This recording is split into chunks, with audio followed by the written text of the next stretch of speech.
जर असं होत असेल, पोलीस म्हणतात आम्ही परवानगी दिलेली नाहीये, तर मग तुमचे होमगार्ड तिथं कशासाठी पाठवले तुम्ही? हा खरं प्रश्न आहे. आणि मग असं होणार आता पडद्यामागे परवानगी दिली कोणी मग त्या माणसाला? बरोबर आहे की नाही? हा जो काय नंगाना सगळ्या शहरामध्ये चालला होता त्याला परवानगी दिली कोणी मग? हा प्रश्न पोलीस प्रशासनाला विचारला पाहिजे आपण सगळे. आणि एकदा नाही, वारंवार असंच होतंय. जर एखाद्या गरीबाचा कार्यक्रम असला तर घरी जाऊन त्याला फाईन मारतात. आणि याला काय किंमत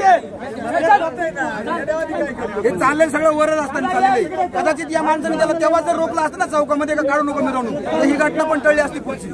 का नाही पोलीस प्रशासन रोखलं तिथं?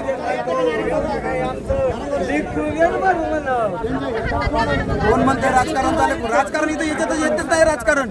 मुख्य प्रश्न हा आहे की जर भर चौकामध्ये मिरवणूक निघते, डीजे वाजतोय, 1000-2000 लोक त्या ठिकाणी येत आहेत, गर्दी जमते, तुमची परवानगी नाहीये.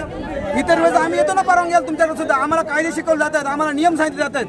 मग आज तुमचे नियम आणि कायदे गेले कुठे होते मग? का पोलीस प्रशासन याच्याबद्दल गाफील राहिलं मग? हे माझं पोलीस प्रशासन सुद्धा आज त्या ठिकाणी प्रश्न आहे माझा. जर तुम्ही त्याला रोखत होते तर ही घटना पण घडत नव्हती. यांच्यावरती पण खरं म्हणलं तर गुन्हा दाखल केला पाहिजे पहिल्यांदा. जबाबदार हे पण आहे त्याला.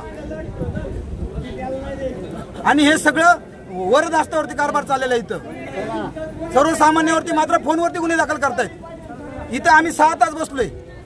कोण जबाबदार या सगळ्या गोष्टींना? फोन अटक करायला अहो तेच सांगतोय ना. अनेक पुरावे देतात पोलीस प्रशासनाबद्दल सुद्धा. तुम्ही अशा वेळेस का त्या ठिकाणी तुम्ही वरद असं दाखवतायत? तुम्हीच सांगताय का परमिशन दिली नाही आम्ही, आणि तुम्हीच पुन्हा होमगार्ड तिथं पाठवतायत. याचा अर्थ काय आहे? कोण जबाबदार आहे त्या मिरवणुकीला? सर्वसामान्यांसाठी कायदे, राजकारण्यांसाठी काहीच नाही. आदिवासी मरतोय, मरू द्या, काय फरक नाही कोणाला इथं.